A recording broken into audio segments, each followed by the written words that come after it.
Hey YouTube, this is more than the meta. This is Prometheus trying to give you guys formations and offenses and defenses that are a little bit outside of what you guys are seeing with the pros and with some other YouTube channels out there. So guys, I switched over to the Miami playbook. Primary reason it's got a lot of similar plays and formations as the 49ers playbook, but I also wanted to just use some of the stuff that they have in it. It's got some really good formations.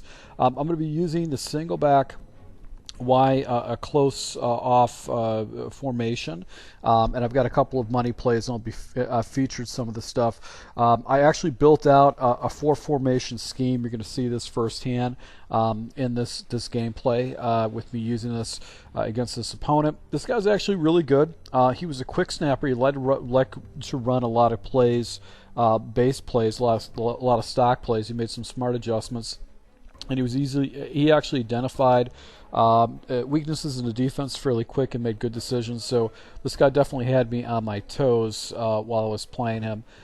So I'm going to be using a kind of a combination of a nickel defense. I'm trying to get out of some of the other, like the 34 odd defense I've been using for a long time. It's got a lot of holes defensively, so I'm going to be using the nickel defenses and switching from the double A gap to the 3-3 odd, and also switching to the 2-4. Just to keep my opponent guessing and stuff like that. So right here, it's a 4th and goal situation. This guy jumps just basically in, crossing routes right here, basically slants, and he's able to catch the ball with my defender basically not doing anything on a 4th and goal to actually go ahead and score the touchdown. Why this guy didn't go for 3 points is beyond me. That was actually kind of a risky thing to do.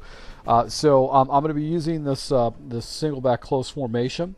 Hit him with a whip. This guy was running, he was using a lot of man coverages. And he wasn't throwing out any particular zones out there to kind of mess up my reads. He was using a lot of just basic man coverages and stuff like that. So I realized quickly I had to go ahead and use a lot of man beaters against him. And because I've been labbed extensively this scheme that I put together, I knew exactly where I wanted to go. Right here, it switches into a cover 4, and I throw the ball a little bit high and get picked off. So in a bind right now against this guy. Right read, just threw the ball a little bit too late. Probably should have low balled it too, but he gets the ball back. So 2nd and 4 situation, he's in this I-form formation, and he gets the ball to a 3 and 1, or a 3rd and 1 type situation, and then he jumps into goal line. I pinch up my lines, go into a 41 defense out of the Las Vegas Raiders playbook, and this is how I run my run defense. I just put cloud flats on the outside, playing a cover 4, pinch the line, and just try to basically just clog up all the gaps. And right there, he has got nowhere to go with it, and I get the ball back. So get a huge break. This game could have been in a real train wreck with what was going on right here. Now he's actually in man coverage. I'm able to go and get some inside release by my wide receiver. Not a very good play design right there. They should have had more of a definite man beater in that play design. So we're gonna, if you want to see some of the things I do, just go to my Patreon and you can see the full mega scheme and what I should have done in that type of situation. Switching to another formation, don't get the play off correctly, so 1st and 15, take a little time, delay of game. Back to man coverage once again, and I'm really just not reading these, making good decisions, because this guy's not getting out of man coverage at all. He's usually just sticking in, he's just staying in the man coverage, and go inside and actually get the ball into the red zone. To tie the game up 7-0. I wanted to try to chew up a little bit more clock against this guy in that type of situation, but I just kind of fell right into the red zone. So right here, it actually spreads me out in a spread formation, and he actually hits the seam perfectly, gets past my defender, and gets the ball down to the 15-yard line. Now I don't necessarily mind this if he doesn't milk the clock, but that's what he's doing in this type of situation. Get a edge shed right there to go and get him to a 2nd and 8. Then he goes back to the little toss right here, be able to go and tackle him out of bounds, get him in a 3rd and 4 situation. Now I jump back into this double A gap man coverage and basically have 2 guys out here. He doesn't see one of my defenders. I think he's got a man beater with an out. And my defender, which is this 91 speed middle linebacker, Tidwell, basically, or Tittle, he basically gets the ball into the end zone. So I pick 6 him from his red zone to my red zone and put myself into a driver's seat right there. So he goes back to this empty set formation, just wings the ball up right there. I'm able to go and come down with it, get an interception, and then we're going to go into the second half. Now here's the good news. I'm getting the ball in the second half. That means if I score, I'm going to be up 2 possessions against my opponent. So I'm in a driver's seat right now. Back once again to the run. He's running that 3-3 defense right here. Go back to the outside and basically come up a little bit short. 3rd and 1 type of situation. Goes into a blitz here off to the right, and I'm going to be able to kick it outside. That's one of the good things about having a fast running back, is when you get a fast running back, you can get to the outside. You can just run horizontally and get to the outside. Right here, misthrow this ball. I got a timing issue right now with this route. I know it's open. I know my read is correctly. I know where I'm going to go with it, but I'm just misthrowing it. I just throw the ball too quick, and as a result, it causes me some problems. So, but I can throw the end. I have no issues throwing the end. The problem with throwing the end is basically that's user territory. So, 3rd and inches situation, I thought I was able to pick it up right there, and then right here I'm going to take a shot up top with Hill. So I streak up the guy because he's got press, and I felt like I got the 1-on-1, but you could see I pump faked, and then I didn't know what to do with the ball, so it messed up my timing with the pump fake. I don't know how I pump faked, but I did. And then I just threw the ball to the next wide receiver and I'm getting picked off. So, of course, on the next play, after I'm just like, what the hell happened? Why did I get intercepted like that? He takes me to the house and ties up the game 14-0. So it's always like that type of stuff. He's probably just feeling really, really good. And right here, I do the same thing to him. Come back to a little stretch play off to the right. He comes down, takes a bad angle, gets hung up on my wide receiver, and because of the speed of my running back, I'm able to go ahead and get the ball into the end zone. So 2 back-to-back big runs between the 2 of us, basically going into the 4th quarter.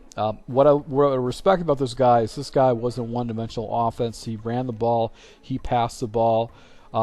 It was very predictable, hard to kind of tell. He hit underneath, he went underneath, he would take his shots up top. So this guy really mixed up his offense really well. I was pretty impressed with that. Right here, back to a trip set. I've got a seam flat out to the left, and then I didn't like the look. I felt the alignment was off, and then I jump into a cover 4 coverage. Then I don't have a guy out in the flat, running back, first read, very fast read, very smart read. And he checks it down, takes the easy yard, 7-yard gainer right there. So audible back into basically kind of a blitz situation, and he actually hurdles my guy. He gets a first down. So I don't tackle him short. Then he comes right back to, again, I think he takes a shot up top right here, and he's not able to keep the ball in. So that's one of the things when you have a bad quarterback, you can't get away with stuff like that. And right here, he goes back into this empty set. So I had some issues with this before. And basically he has a little crosser right there. I get a nice little deflection and be able to go and knock it down. 3rd and 10 situation. Now I think I got too cute for myself. I went with a fast blitz, but this guy, he had a trip set off to the left. You can't go with that type of a play against that. That was just a bad decision. This guy's smart. He processes information really quick, so you can't do this. Now I know huddled back into this formation. He thought he caught me in a bad defense, so now I go into just basically a cover 3 shell. And he's easily able to go ahead and diagnose and hit the flat off to the right to get 5 yards. So this guy's taking what I give him. He's not basically making any bad decisions. So right there, takes a little stretch play to the outside. I don't have any defenders out there, so now I play my run defense. I've got my edges set, and he doesn't pick up any yards right there. He only picks up a few. So he's probably not used to getting like 3-yard gainers. Go back with my run defense because of what he's doing, and I switched things up. I put my safety out to the left, and I almost intercepted that ball right there. So 3rd and 7 situation. Now he jumps into basically a shotgun formation. It just hits me right back in the seam again. I've been playing around this one defense, and I probably got to get out of it. It's probably not as sufficient as I need to do it. So I'm going to probably have to pull myself out of that defense because it's just not working for me right now. So back to the defense. I caught the pick 6, basically taking me outside defenders, putting my flats, and then I'm going to spy up my middle guy, yellow, because I want to have someone to be able to roll out with the quarterback so he can't take off. Goes into a run play. I get a nice little block shot to get the ball in the backfield. 3rd and goal situation. He basically has 2 corner routes. Nice read, but bad throw. Out of bounds. Really good read. That was a perfect read, and he should have got that. Here in this type of situation, it's you know, basically a 4th and goal type of situation. He's about 10 yards out, 12 yards out. I didn't like the defense, so I reset, and then I went into basically 34 defense just to hit him with some pressure, and he quickly abuses me on that. So, you know, sometimes you have to just get rid of those type of defenses against opponents like that, because they're just going, the pressure defenses where you put a bunch of people in the box, they'll just expose it, just the way they run their offense, and that was something I had to be very conscious of. So on offense, my goal right now, get into field goal range. I can chew the clock as much as possible. It's not a huge deal. Here's a great thing about having a fast running back, anybody that's like 92, 93 plus speed, so you can get yourself away from those defenders when you're playing this game, so it's really cool about that. Back to this play right here. Basically, I've got the whip underneath. Not a very good read right there. He actually hit some pretty good leverage against me, but I'm just going to go and just, you know, no huddle in this type of situation to just try to move the ball down. So right here, I go ahead and jump into this particular play. I'm going to go and motion this guy over because he does a straight streak running back. And then I'm going to be looking for the whip underneath, and I take a shot with the corner over the top, and he actually blocks it. So jumped into basically this play, which is kind of a mad zone beater, the way I have it set up. I hit the seam and actually get the ball down at the 48-yard line. Then a quick huddle, and I get a loss of downs, but I take a timeout right in this type of situation. So all I really need is about 10 or 15 yards. I'm in field goal range, so that's my goal. Go back to the switch play, hit the switch on the outside. His defender makes a really good play. I think I burnt my last timeout in this type of situation, but I'm in field goal range if I can get a first down in this type of situation. But the problem is I have the clock against me. So I got to be thinking something in the sidelines to the out sidelines. He's been playing man defense all game. Whip route probably not the way to go, so I decided to go ahead and just a basic bench play. I'm looking at Waddle. He's going to be my first read, and I'm going to get rid of the ball if I don't get a good look at it, and he gets separation. I'm able to hit that and get the ball out of bounds. Try to turn it up a little bit to get a couple more yards, but I'm on the 32-yard line, and I'm able to go ahead and put the ball through and win the game. So, guys, if you want to see how I run this offense, this Miami Dolphins offense, you can go to my Patreon. Right now, I've got a mega scheme, 4 different formations broken out. So basically, the way this thing is broken out is that you can access. You start with one play, and you can access 16 other plays in this formation. You use probably good 8, 10 of those plays, and then I jump into some other plays too. But really good mega scheme. So once again, thank you for your support, guys. Until next time.